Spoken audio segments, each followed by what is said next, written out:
show is brought to you by Health Plans, your Medicare plans, insurance solutions, and resource agency. We have a variety of plans and products that fit your needs, benefit requirements, and budget, with many low or no-cost premium plans, zero co-pays, and much more. Our licensed benefits advisor's priority is your health and well-being. Call us today and book your no-obligation consultation. 1-929-367-5269. Coming up next is Double Impact.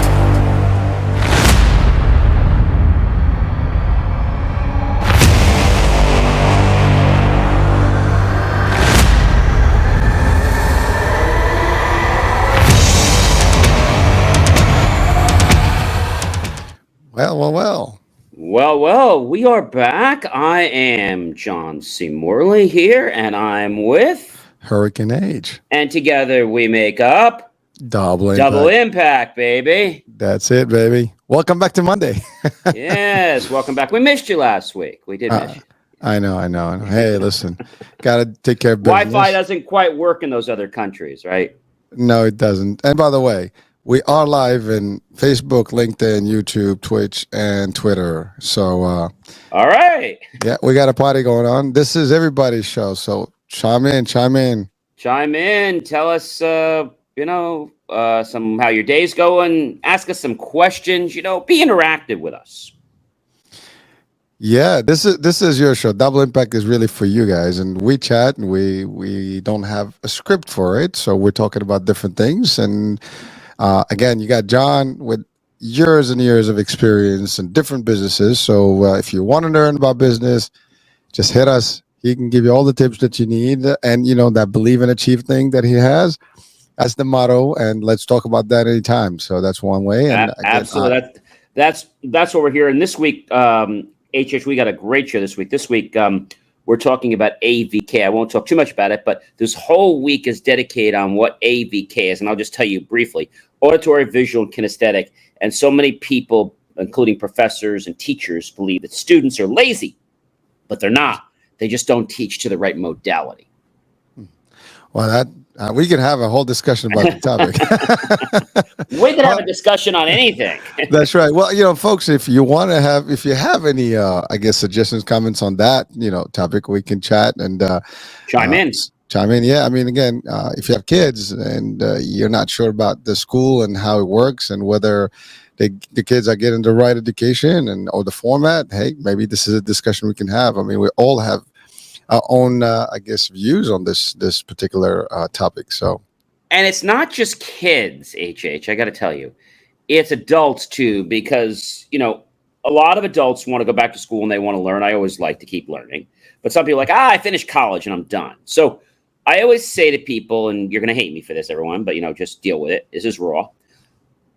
If you believe that your life's education is ended when you've graduated high school or college, well, you're a fool. Because education is a lifelong journey, and you should enjoy education and what it can do for you, but what it can do for others. And if you're saying, hey, what's it going to do for me? Well, each bit of education that you rack up in your brain, okay, you create more connections from the left side to the right and right to the left. But in addition to that, you open up the pathways for more energy and for more potentials to make more money. Well, that is huge, because to your point, education, right? There's the formal education. There's the lifelong expertise, formal and informal pieces that you can have. I mean, you can obviously get continuing education or get a master's degree and go beyond to a PhD if that's what you want. Or even some people have multiple master's degrees, in different, industries and different, types of, ways of education. And then you have the informal education, which you can have. I mean, today with the technology we have with the Google and everything, you can literally learn anything, every time, anywhere, And there's no limit to that. And there's experts everywhere that are providing some sort of education platforms out there.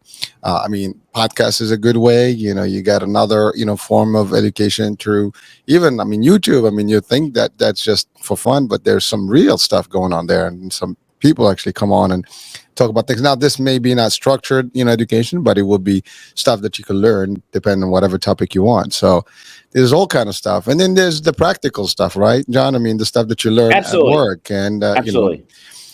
by really doing things. So, and I think that's the best way to learn, in addition to theory, is your practice. So, I think the challenge with a lot of people is they had a bad experience with learning.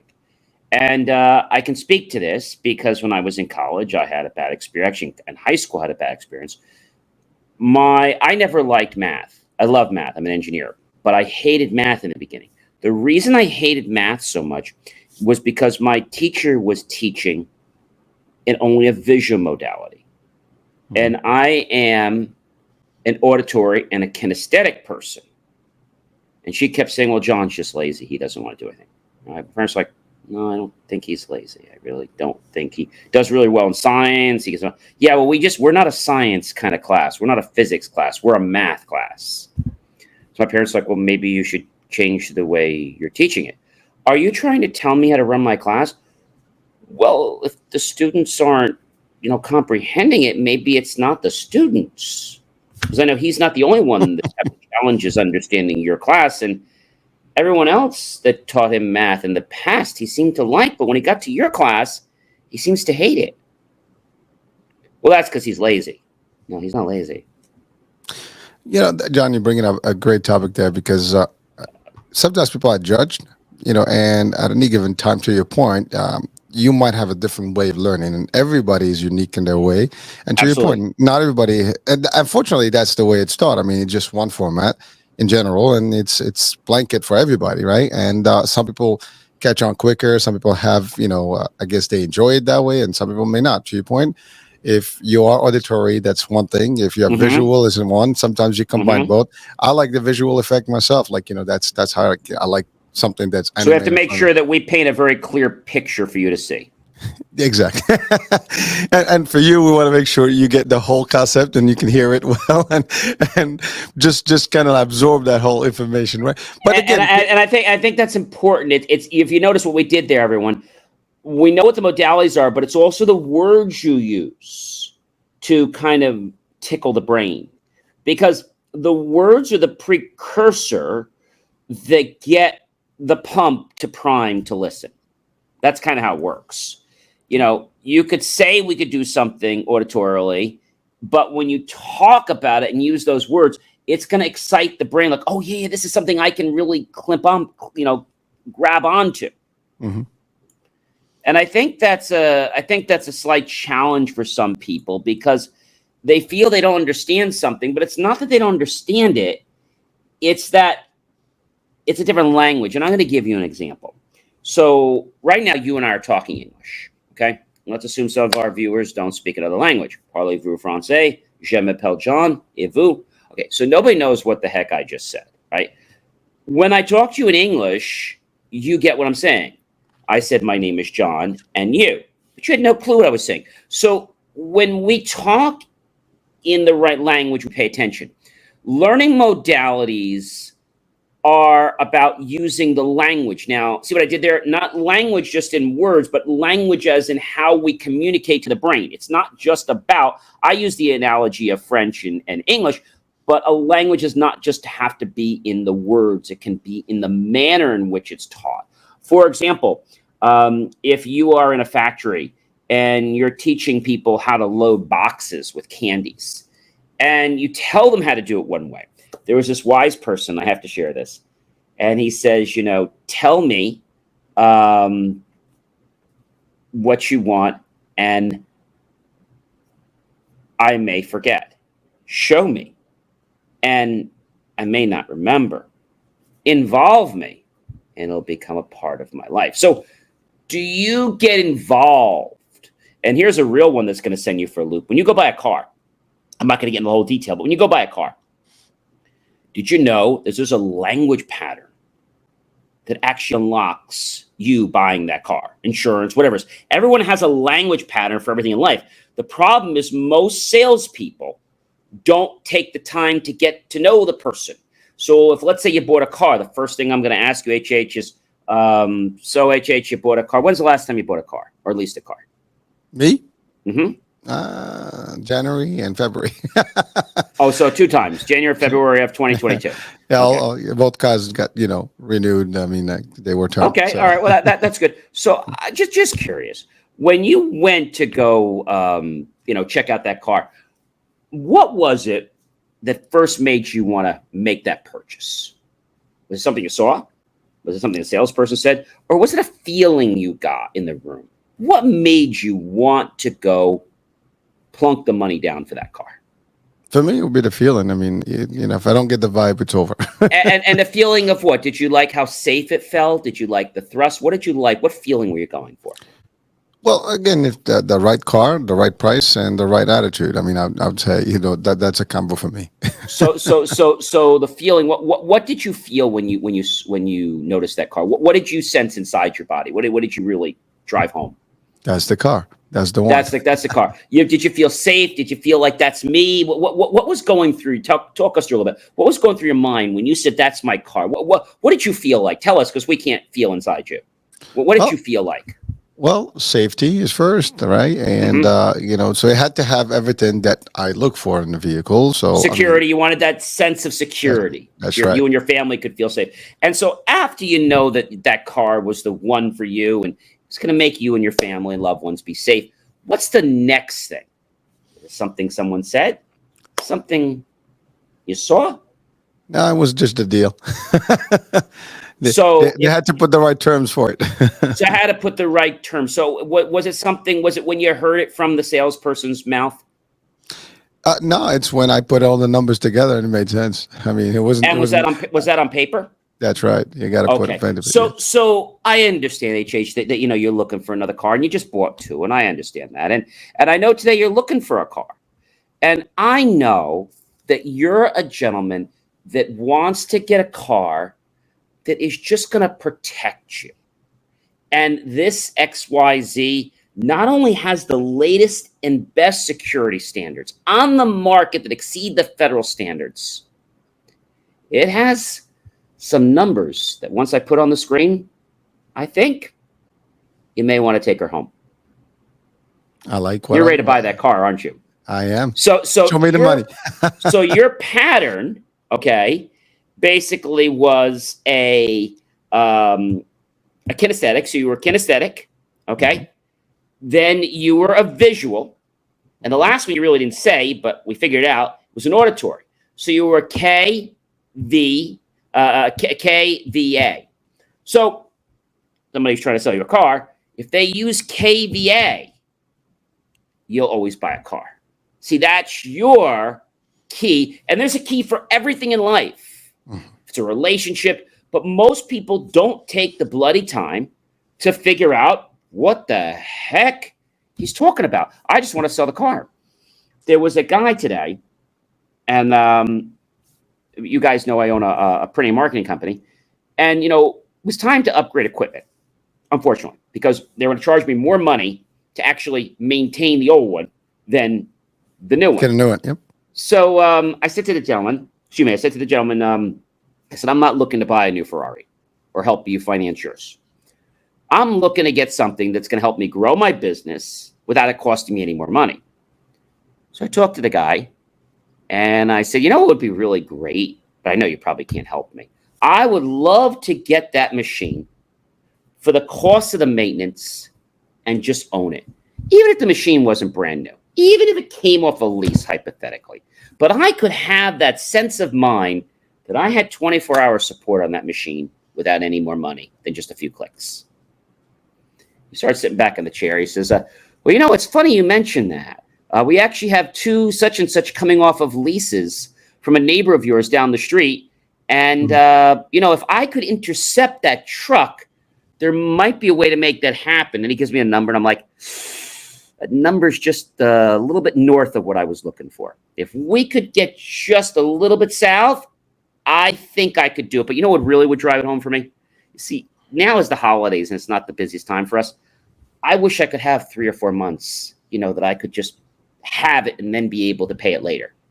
Well, we have a 90-day deferral. Oh, you do? So I said to him, get me the numbers on paper. And I said, then I want to come down and see this machine, how it operates. But you see, most people don't realize is that when you get into a machine and a machine's too old, a machine becomes your cash register. But if you can't run it, how do you make money? And this is in all things. There was a situation where, somebody had let's call it a tool that they need in their business for a long time. And that tool was working, but it was costing them more money to keep that tool just to barely operate. And the new tool would actually be less money and have a service contract behind it. So it costs more money to maintain the old tool than to get a new tool and stay up with something later and be cheaper per whatever usage. So I think a lot of times people, they're all about what's going to put money in my pocket. Now, there's nothing wrong with that from one perspective, but there is. And that is, if you're more concerned about me as an object, as a dollar. So I kept throwing to him like, yeah, I know what you're interested in. You're just interested in getting in my pocket for more money. Well, no, that's not actually the case. I said, well, if it's not actually the case, then prove me wrong. Because most people will tell you, oh, no, I'm not really. Well, if you're not after that, then come to the table with me. Make me an offer that I can't refuse. And they shut up. See, that's the most important thing. When you give them what you want, you have to shut up. I love it. Yeah, go ahead, John. No, he who speaks first when you've made the deal loses. I'll stay silent for 5-10 minutes. Look, are you still there? Knock, knock.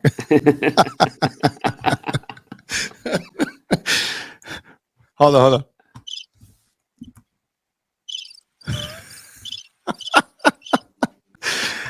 We got some sound effects here.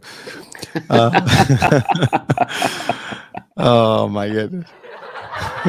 Nothing is easy, but when you, and the other thing I do too is I tell the people, look, I said, first of all, you're going to hate me. Number one, I said, and it's nothing personal, but I'm going to tell you why I have a bad taste in my mouth with your industry. Let me tell you how they've screwed me in the past. And then I make them feel very bad. I'm like, so I want to make sure that the next company I bring on board, I'm able to bring to my table and we can break bread together. Are you that person that's going to bring that loaf of bread to my house? They just laugh. So people that don't care about you are going to want to get off the phone very quickly. This guy was on the phone with me for an hour and a half, just hearing me moan and groan about different things. But he's going to work for the sale. He's going to work for it because he's looking not on today's sale. He's looking on the sale he's going to get from me in 2 years, which could be over $1 million. So that's why, and I said to him at the very beginning, I said, the people that help me today are going to be with me a few years from now and as I grow. And what was happening is I called all these companies to help me. Do you know not one of them called me back because my machine was too old and they didn't want to get involved. But rather than trying to help me, they just blew me off. See, I think that's bad. If I can't help you, HH, or you can't help somebody, hey, John, I don't cover that. And I have someone that I know you should talk to who could help you because I can't write a policy in that area. Make sense? Very much.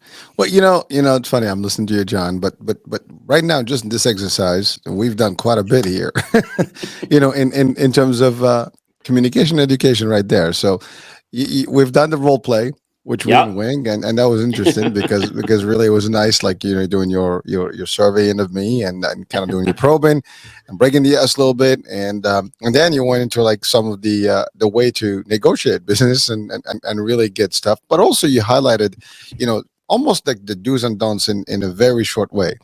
of what would someone do wrong and not get a deal versus someone who would do something right and get the deal.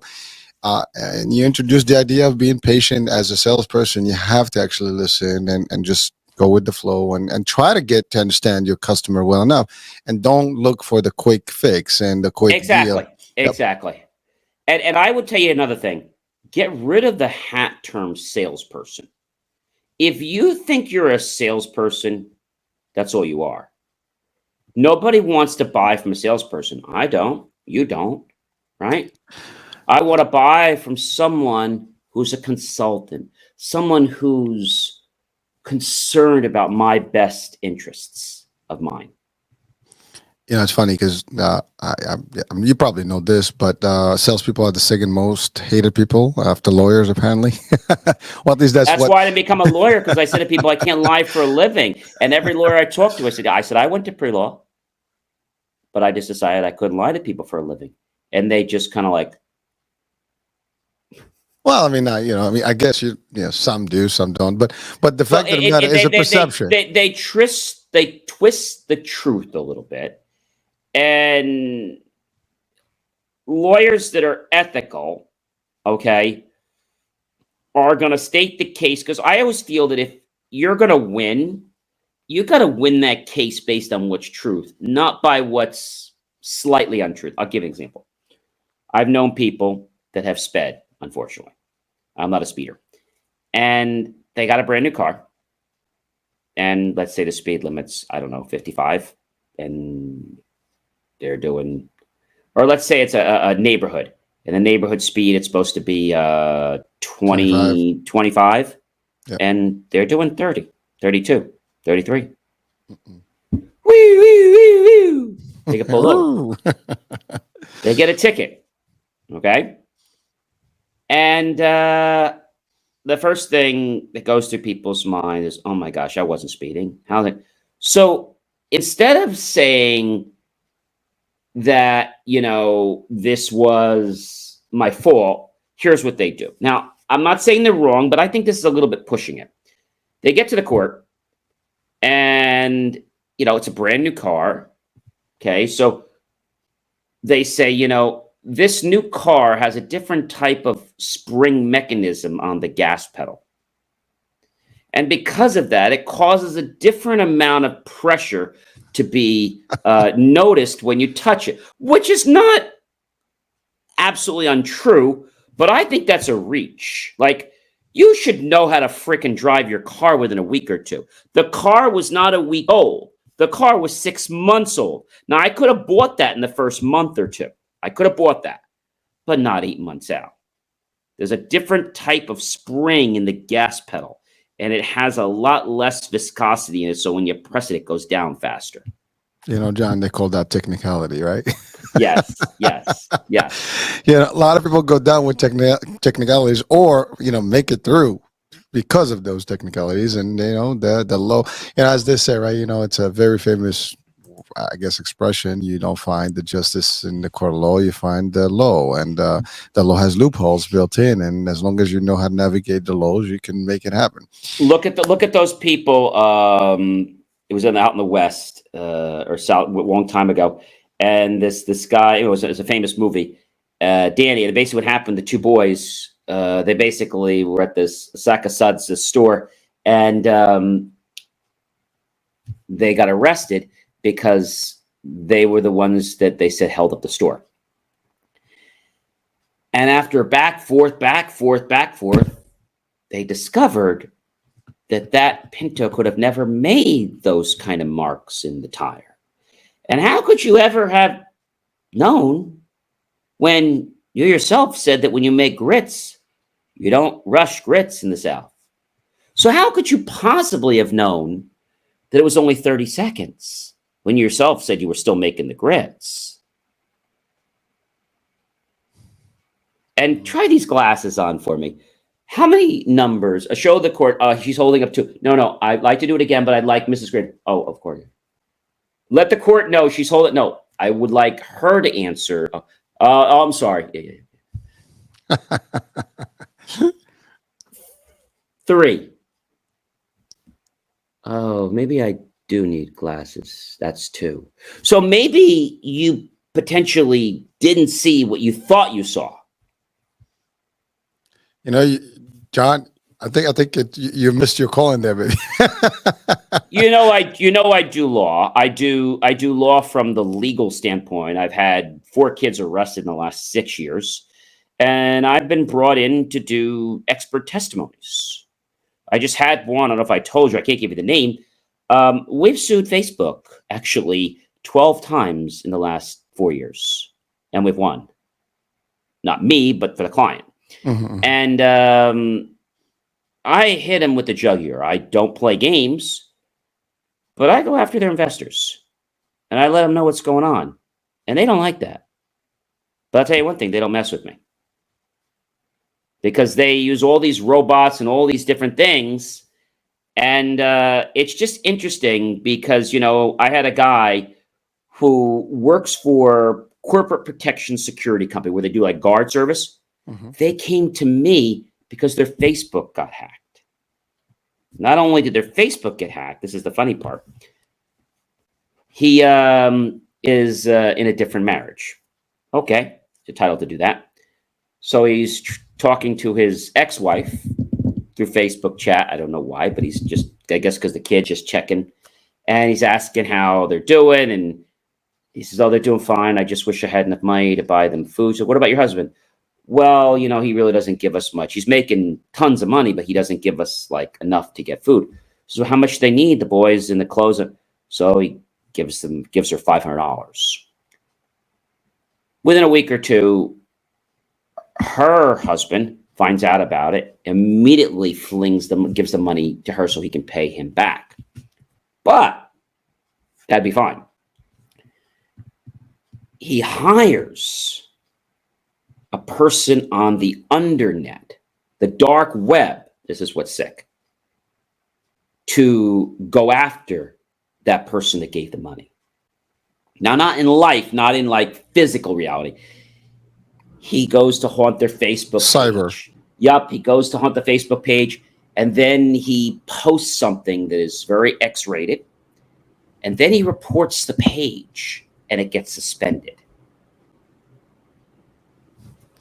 Damn, And then it gets worse. He hires the same guy who goes in and he goes to his app and he says, we just want to make sure everything's okay, that you're not hacked or anything. He went and actually put an ad, get this, online. Okay, this is how they are. And let's say I know that you're in Spokane, Washington. I'm going to run an ad in Spokane, Washington. I know exactly where you live. So I'm going to triangulate it. In there, it might cost me $50, $60, and I'm going to triangulate it till I hit you. You're going to click on that link in a day or two, and bam, you're going to need tech support. And I'm going to answer one. Thank you for calling tech support. How can I help you? Oh, yeah, sure. Happy to help you. Now you're into my web. Now he's trying to help him. He says, okay, let's get through your phone. Why don't we check your phone, make sure they didn't get in the area as well. What I need you to do is log into your whatever bank, such and such account.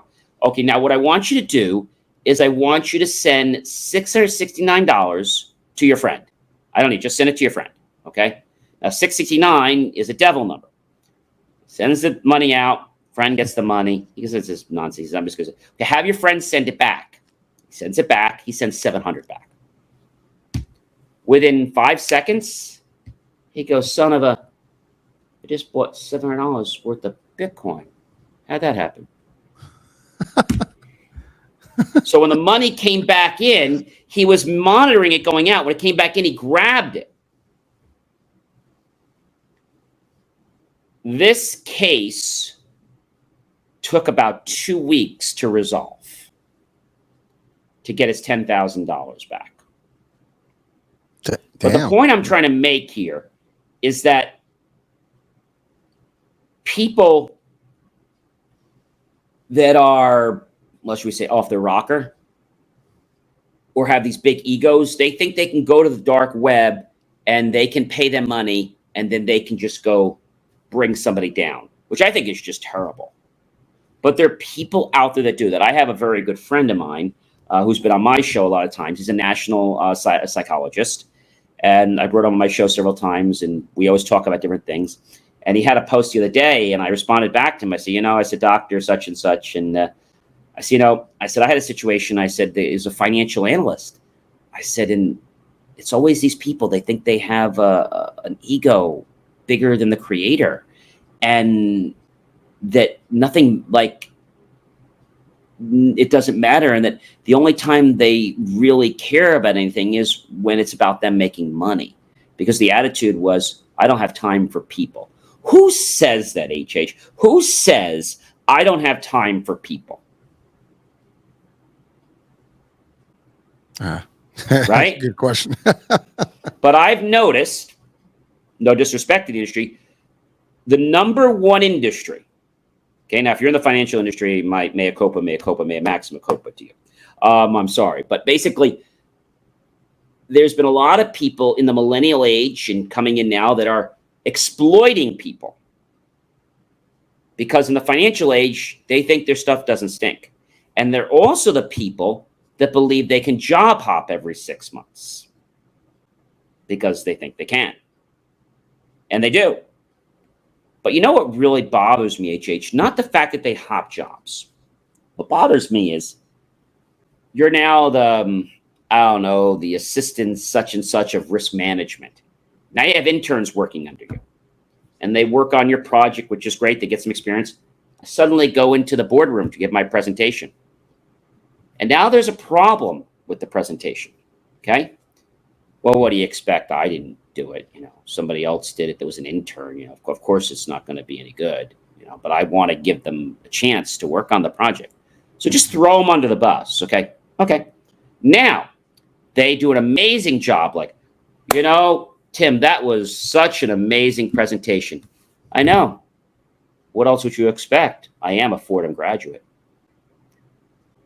And the same task was done by an intern.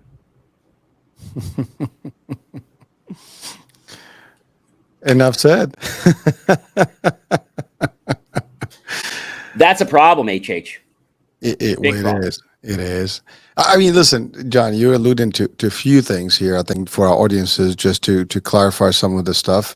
I mean, it's probably not a secret to people that watching right now, listening, and whatever they might be, and whether today or some other time. But you mentioned something about the issue that you had with these almost hackers or people that are actually trying to. I deal with them every day, and that's why people come to me. People that do protection for corporate companies. I can't give you the names, but let's say you're at a company. Mm-hmm. And what they do, HH, is they go there to basically do crowd control, but they do let's say there's some kind of negotiation, but I don't want anybody to come in to kind of cause me flack. They're standing right at the door. They're at the company. Can we help you? Yeah, I want to see the prep. Okay, well, do you have an appointment? No. Okay, well, we'll let them know you came by. They kind of deflect that, so there isn't any issues. One of these guys that does that for a living came to me to get him out of the hack world. Well, again, listen, you mentioned the dark web, and it's pretty powerful. So there's some cool people out there, or whatever, cool being, I won't give a cool. I'll say they're pretty sick. Well, I'm saying I mean facetious, but you know what I mean. They think they're cool, but and again, some of them are pretty good at what they do, and they know what to do, and they cause trouble. And some people actually, even the basic folks, they're not even that savvy or tech savvy, but they do this. I mean, for example, on social media, it's pretty common that if I don't like you, John, what I'll do is I'll get a few bunch of people that that I'm familiar with, and have them all report your site, whatever, right, or your page, and that's all it takes to actually get your stuff down. But it has to be something. So here's what happens when it gets reported. There has to be something on there that's going to be a problem. If I just report you and there's nothing on there, I have to first put something on there. Otherwise, my credibility is going to go down the tubes. Well, so there has to be something on there that is bad, and then it will be shut down once it's looked at. Well, but to be honest with you, John, I've seen it, and I've heard about this, firsthand, where people had the very unique, just a normal, whether it's an Instagram or YouTube or whatever, when people get together and there's a whole gang that is pretty much ganking up against you, and like 20, 30 complaints about the page, reported page. I mean, like we all get that report, right? And they tell you what it is, but you can select whatever. And then ultimately you get shut down first, and then you have to fight to prove that you're actually innocent. And I think that's the problem. That's the challenge. And you only have so many days or the account's going to be canceled. I can't say how many times on Facebook now we use all licensed music. We write our music. Do you know how many times we get a file in a month telling us that our music has been blocked because we violated? I'm like, violated what? It's our content. We wrote it. Well, our system thinks it's similar to this. How is it similar to that? It's not even in the same key. It's not even in the same, not even the same, genre of music. It's not even the same metronome. I've had some. And then they come back and they're like, your dispute has been dismissed. Oh, I've had those. That's annoying. I know. Well, actually, not even music. I mean, I've had content that had nothing with music. It was just a show, and they said this is copyright. It's like, what copyright? It's me. It's my show. I'm the one who's talking. There's nobody else. We put a logo on a site to submit for something, one of these freelancer sites. They came back with 6 months and said that we violated term number 37 or something using content that's not our own. We found it on the web. I said, yeah, it's on the web, but we created it. Yes, it's on the web, but we're the originators of it. Well, our AI bot doesn't see you as the originator. We created the thing. Well, we need your original file. I'm not giving you the original AI file. Get the heck out of here. Yeah, okay, well, without that, we have to block your account. Well, go ahead, go pound saw. I'm not going to give you the original AI content. So you guys can screw me with it, and you're in another country, and you're going to go, no, I don't think so. Well, again, I mean, it's you bring in some good points for people that watch and listen. I mean, because I'm sure if you're a creator out there, you probably can face these things, and it is brutal because some people actually get shut down. The whole work that they do for a couple of years can be just eliminated in a split second, and it's very difficult to communicate back with a lot of these. Absolutely, companies. National Content Creators Week, everyone, the 1st to the 8th, National Content Creators Week. This is it. We had a day a few months ago, but this is Content Creators Week. So when you're creating content, it's important that you create original content. You don't steal people's content. If you're going to use people's content, get permission or make sure you cite them. Like this doctor, he said something about odor. Mm-hmm. And you might have you ever heard the word odor before? All the time? No, not that odor. Okay. Okay. So odor, which is offline, dictates online response from Dr. Nichtelli. But whenever I use it, I always credit him, and I always put that in my thing. And he thanked me for crediting him. I mean, that's just the right thing to do, not because I'm a journalist, but I really take what I do in delivering content is something that I want to do to be at the highest level of integrity. And I get people saying, hey, John, well, what if you wrote it like this? Well, why would I write it like that? Well, is that the way it happened? No, but it would just be interesting. Why? Well, it'd just be interesting to hear what people say. But why would I lie? Well, no, it would just be interesting to hear that. I said, but that would be dishonest. It would, but it would just be interesting to hear what kind of responses you get. I'm not interested. What if we gave you $100? What if we gave you $5? No, I'm not interested. I have an ethical, moral obligation when I write something. Oh, you're one of those wacky people. Actually, John, there's nothing wacky about that. I mean, you're doing the right thing. I mean, if you're going to use some name or some quote or whatever, it's no big deal. I mean, you're using it in a contest of like right now we're talking, right? And and I mentioned the credit to the exactly. Refer to somebody, and actually it's prompts to them, so it's all good. I mean, there's nothing wrong with that. It's only when you take you make it like it's yours, right? And it's almost like you adopt that thing, and you discount the person or the creator of the original creator, and that's a problem.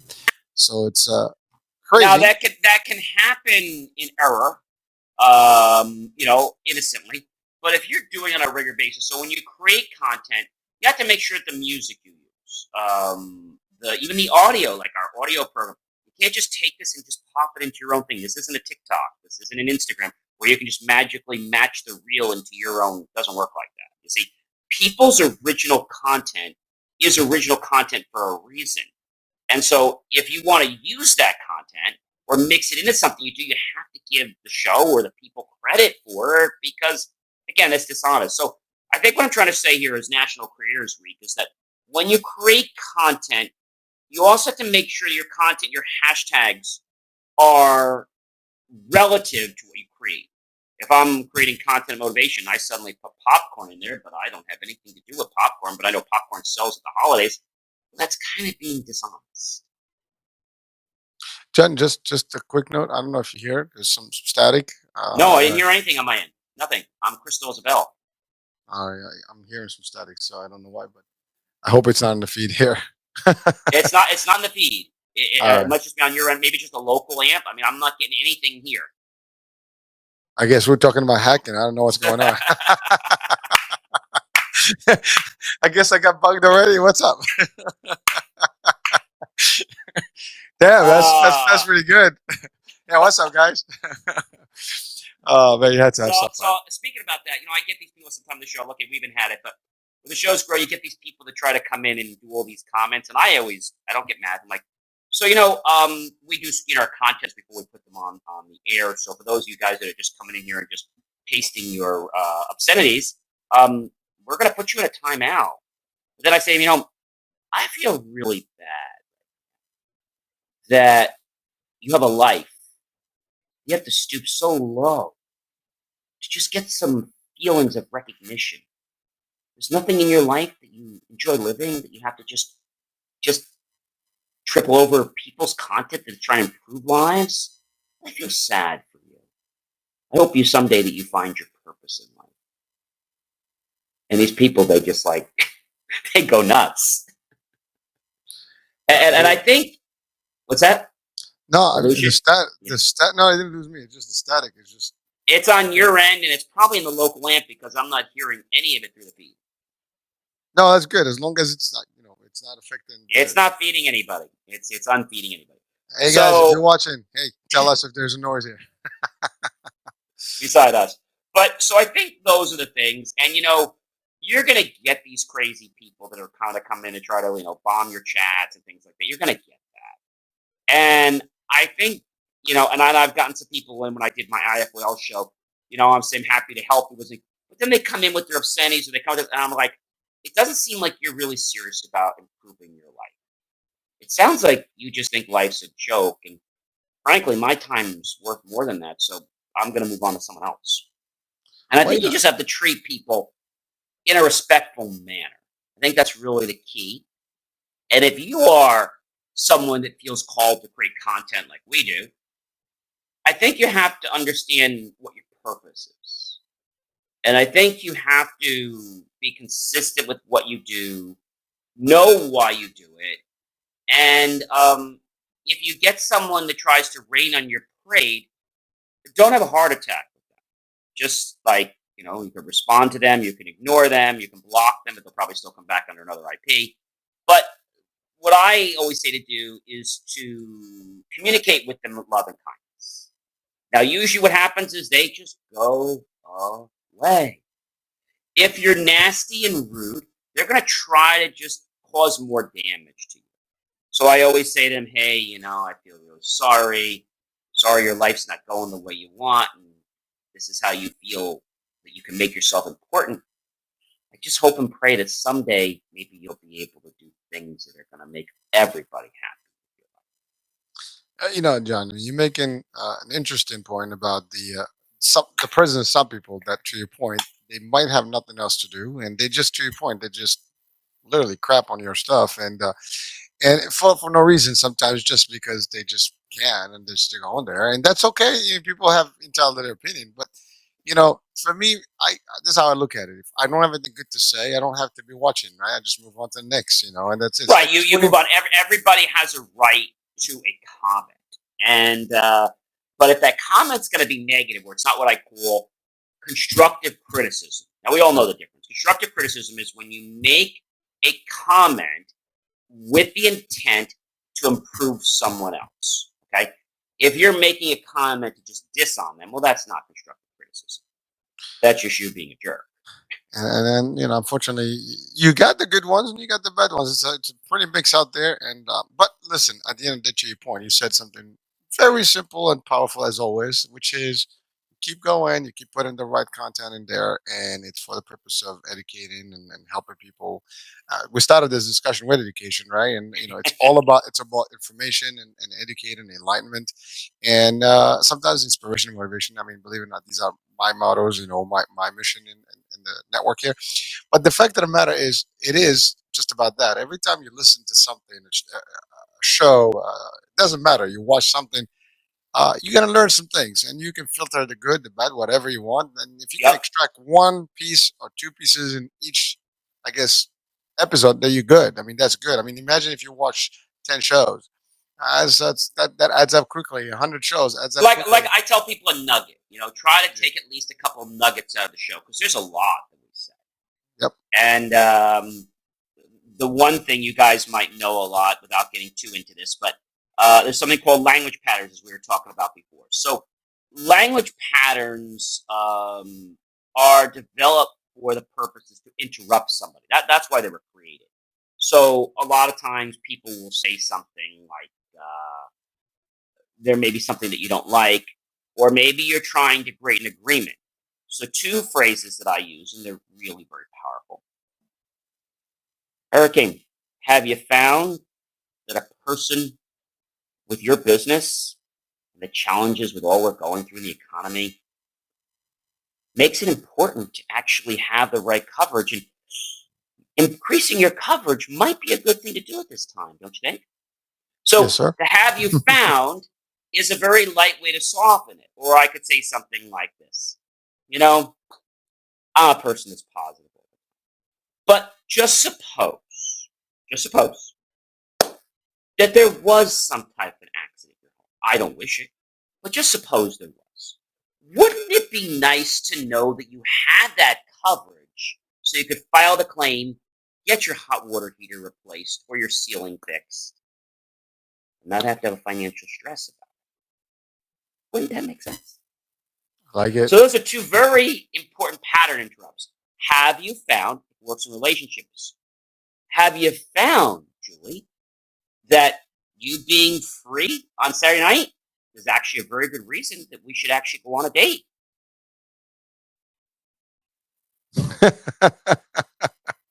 All And right. All right. or what I like to do is to just suppose, Julie, you and I were to go have a quick bite or a drink at the local bar. And just suppose that we happen to have a good time. And suppose you may want some more fun.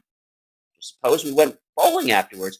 And just suppose we had such a great evening that maybe you invite me back to your place or I invite you back to my place. And just suppose we just hang out for the rest of the evening. What do you think about that? Just suppose. So it's like a very light. It's not happened yet. It's like a just suppose that you actually got the $1 million deal. Just suppose. Propositions. Where would you put that money first? Where would you want to spend it? I've talked about this before, H. It's very powerful. Live the feeling of the wish fulfilled. Do you know who said that? No. Very wise man. Wasn't me. I'm wise, but it wasn't me. Live the feeling of the wish fulfilled. Live the feeling of the wish fulfilled. He's the guy with the ladder. Remember the ladder at church? Does that make ring a bell? A little bit. Neville Goddard. Quick story. I know we're so much out of time. He was holding meetings in the back of his church. Okay, could be the back of your synagogue, back of your boys' club, ladies' club, doesn't matter. Okay, but it was a church. And he said to everyone, when you go home tonight, I want you to write down everywhere in your home on paper, I will not climb a ladder. I will not climb a ladder. I will not climb a ladder. I will not climb a ladder. I will not climb a ladder. Okay? Everywhere around. Just before you go to sleep, I just want you to imagine climbing a ladder.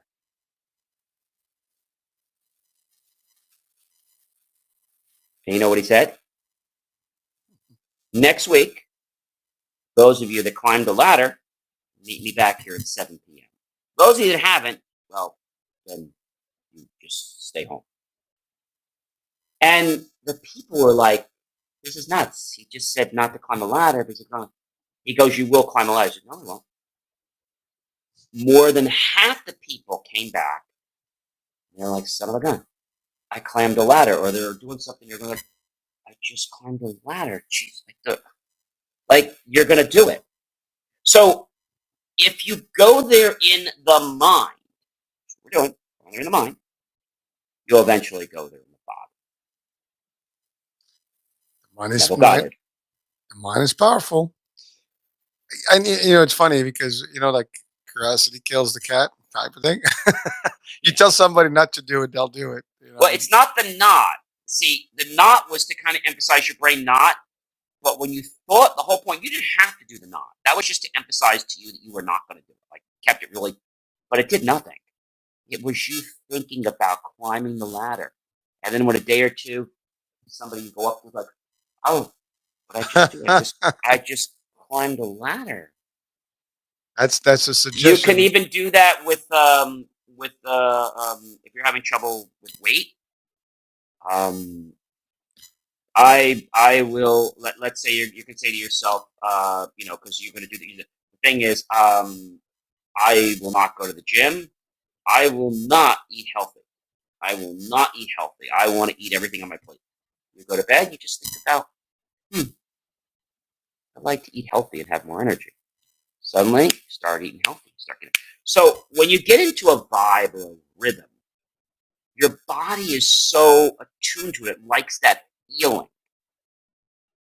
And, days I go off on my thing, but I'm not on a diet. I'm on a lifestyle change.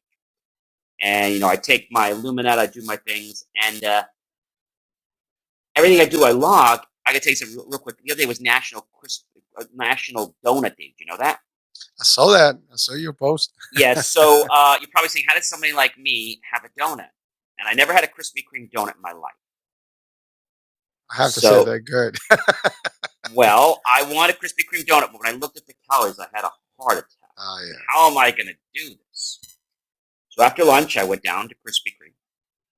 By the way, National Donut Day comes twice a year. It comes in June, and it came on November. This past Saturday, which was November 5th. And so the June is given it to the people coming back from the war. That's where that one came from. This one they just kind of threw in there to increase the sales of the donut places. That's why they threw that one in there. So I go down to Krispy Kreme. I've never been there before. I went down there. I looked at the calories of the donut. I said, a heart attack. I printed out the sheet. And I went down there. And I brought down a plate. And you saw when I had two videos. And I brought that. First I had the line. I brought a knife. And I went up to the guy at the counter. And I said, today's National Donut Day. He says, no, it's not. Yeah, it's National Donut Day. No, it's not. I said, can I have a free donut? He says, it's not National Day. I said, National Donut Day comes twice a year. Let me show you on my phone. Today's National Donut Day. And the guy's like, son of a gun. He's like, I don't think I have the coupon for today. I said, no problem. I said, I'll just go to Dunkin' Donuts. And he said, let me check on my manager. He comes back. He goes, what kind of donut you want? I think I'll take the Krispy Kreme original fill. That's 360 calories. Yeah. So, took that donut, cut in half again.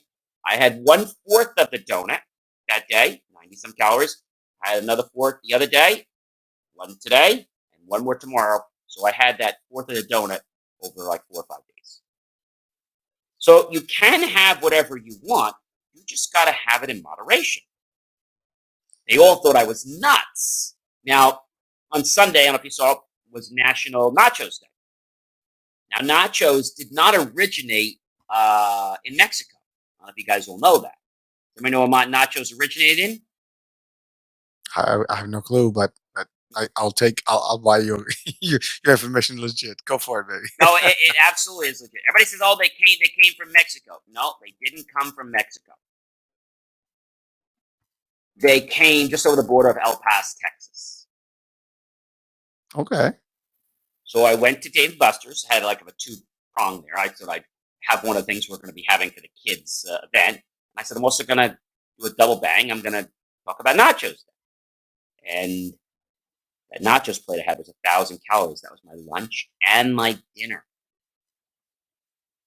Well, you have. I mean, you can take up to maybe 1,800 calories a day. I don't. 22. Yeah. So I Yeah, had my breakfast. I had the Krispy Kreme, and then I had my nachos for my lunch and my dinner. I still have some. you're still below, so that's good. I'm still below. So it's being cognitive. Now, some people say to me, "That's a lot of work." Well, I say to myself, "Okay, there's some effort in it, but I'd rather put that effort in to have a healthy looking body." I mean, I just love the fact of looking at my stomach is above my belt line. I mean, that is just like the be all end all. And then having my stomach hard so I can just almost hit it, that's another great thing for me. And I know that's a good sign of being healthy. Now, one thing we're not going to get into this show, but we'll get into in another show. We started talking about it a few weeks ago. It's called the heart-brain connection. And I'm just going to leave you with this thought, and we'll talk about it another time, maybe next show, maybe the next one, who knows. Your brain doesn't run your body. What is he talking about? Brain does not run your body. You know, subconscious, all that stuff. I'll tell you how I know. Who runs your body? If your brain doesn't run your body, who do you think runs your body? Well, based on what you said, probably the heart. The heart sends more data to the brain than the brain sends to the heart. The heart has its own memory. Try an experiment. Take your left or right hand, whatever you're dominant, place it over your heart. Okay? Left. Whatever. Okay. So place it over your heart. And now just think about your heart for a second. And now maybe you have a question, like something you want an answer to. Okay. I'm going to ask myself a question. You can ask yourself a question. Now you could ask the question up here to your brain. And you're going to get an answer, but it's going to be a little foggy, right? It's not quite clear. You're kind of getting back and forth. Now ask the same question to your heart. Focus a second. Close your eyes if you want. I get a different answer. I get a yes from my heart. From my brain, I get like a, yeah, it's kind of. My heart gives me an answer with all these things jumping up and down. So your heart doesn't need your brain, but your heart's going to send a signal to your brain that says, hey, brain, yeah, this is happening. When you get in cohesiveness with your heart and your brain, you're on board. There's also another connection, which we won't talk about tonight. It's your brain, heart, and gut connection. That's also connected. But so when you have a healthy heart, you have a healthy brain. That's why your heart health is so important, ladies and gentlemen, because if you just had a healthy brain, you didn't have a healthy heart, you wouldn't have healthy processing of your blood, your oxygen. So your heart actually can make decisions in your body. But how many times have you ever asked your heart a question before? I would say probably never. The only times people have asked their heart a question is they're in a relationship. And they sometimes might get to the heart because they're emotional and they'll put their hand there and they don't even know that they're asking the heart. And they're like, is this relationship going to work out? And then they get this feeling, but they think it's the brain, it's the heart, but they do it by accident. Imagine what kind of data you could get if you plugged into this, the supercomputer, your heart.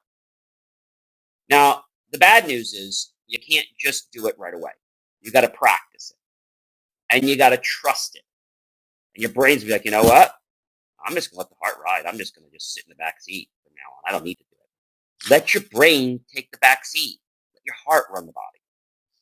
Well, I mean, some people will call that intuition, gut feeling, So intuition, sentiments. Yeah. intuition is one piece, but when you've got the heart and you've got that, and now that's in cognizance with the brain, it's going to send all that data back to the brain. If you try it with the brain, it's never going to send it to the heart. And we know that the only way to manifest, I don't care whether you want to manifest a quarter, a penny, $1 million, $1 billion, a new car, a new relationship, new home, new job, it's only going to happen when you use your heart. I think we're gonna have to go deeper on the next one on that one. Yeah, just to because I think people we gotta lose people here because they'll be like, well, is there any medical evidence to this, and or physical or physics or any Just to connection that tell we you, can? there is, Oh, and to I tell have you no this, doubt. I had gotten many years ago. I know we have to run. Many years ago, I bought a heart brain. I bought a biofeedback system in the mall. I remember to this day, I spent it was $149 from some crack place, that was selling them in the mall. They're not there anymore. Knockoff from China or somewhere. But the thing worked for many, many years. They sell the same device now for almost $350 to $400 with a new U.S. name on it. And then they have different ones you could download. The medical doctors are now starting to see that people that have heart-brain coherence actually get connected to things. I'll give you a quick example, and then we have to run. So I was trying to figure out for months, how am I going to get this machine fixed when nobody wants to fix it? So I just asked my heart. I said, heart, what am I going to do? And my heart just suddenly came with the idea that maybe you can find a machine for free and just pay for the maintenance. And so I just spit that out. And the guy says, well, that might be possible. So your heart has the ideas, but most people don't trust the heart because they say, hey, you're just a junior. Like, I'm the brain. Yes, the brain runs the body. Yes, the brain does subconscious and all that. But the real truth of the matter is your heart can actually put your brain into trance. And the way to practice that every day, close your eyes, put your hand on your heart, and just take a deep breath like this. Go to 5, 1, 2, 3. Exhale, 1, 2, 3, 4, 5. Do that about 5 or 10 times, maybe 2 or 3 minutes. And you're going to find that your heart is going to develop into a tool that does a lot more than just pump blood and oxygen around your body. Like I said, we're gonna have to go deeper on that one. just so we can bust the myth and people like that they'll be like, what the hell, this hokey business and whatever. So we just want to make sure that they get it right. It's not going to happen, though, if you're like, oh my gosh, I want to turn it on. You can't just turn it on tonight. Once you develop it, your heart is not an on and off switch. So you build a cohesion between your heart and your brain, and then you start to get cognitive of what's going on with them. Just putting your hand over your heart gets you to start connecting with your heart. I mean, listen, there are so many studies about the body connection and all these elements, and it's deeper than what we would think we know. And then that's unfortunately not a common concept for a lot of people because they're conditioned to this is the only way things work, and that's where they stay, and they don't go beyond. I know we've talked about maybe going one day to quantum physics. I would need Yeah, this well, to we'll, show. we'll, we'll, we'll get there. I think we have to get to the heart first and a few other things before we jump there.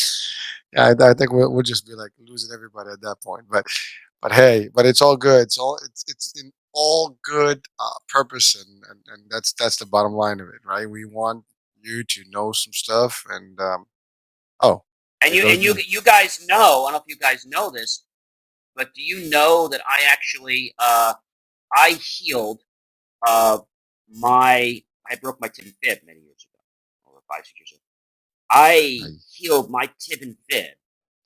I broke it by no fault of my own. The people in the mountain didn't know how to manage the mountain. They gave it to their grandkids. They didn't know anything about the mountain, and the place should have been out of business, and they gave it, and it was just a whole mess. Anyway, that day, 32 people got injured. I was the only person that went to the hospital and didn't have surgery. And that was because I put it in my mind that I wasn't going to have surgery, even though they were forcing me to have it. I healed my brain in less than 2 days with bone knit. Bone knit is our herb, sugar pill almost, if you think about it. I took that within 2 or 3 days, my bone healed. Okay, that's cool So stuff. that's You proof know, to tell you that the energy, okay, I cured my allergies with homeopathy. People think that that's like some wacky thing. It's not. But you have to believe in this stuff. before it will work for you. You have to believe in your heart. You have to trust your heart. And when you do that, it will start to slowly open up pathways to you. I think we're about to Okay. close this chapter with that one. We're just a few minutes over. So, John, you want to close the chapter today? Absolutely. It's always a privilege and pleasure to be with all of our wonderful friends here and with you, HH. And I'm John C. Morley, serial entrepreneur. Until the next Double Impact, and I'm with Hurricane H. And we are Double Impact. Yes, sir. And we're making a difference in your life if you want to change it. That's right. 1 week at a time, one show at a time. We'll talk soon. Bye, Next everyone. Monday. Take care. Good night. Bye, everyone. Bye-bye.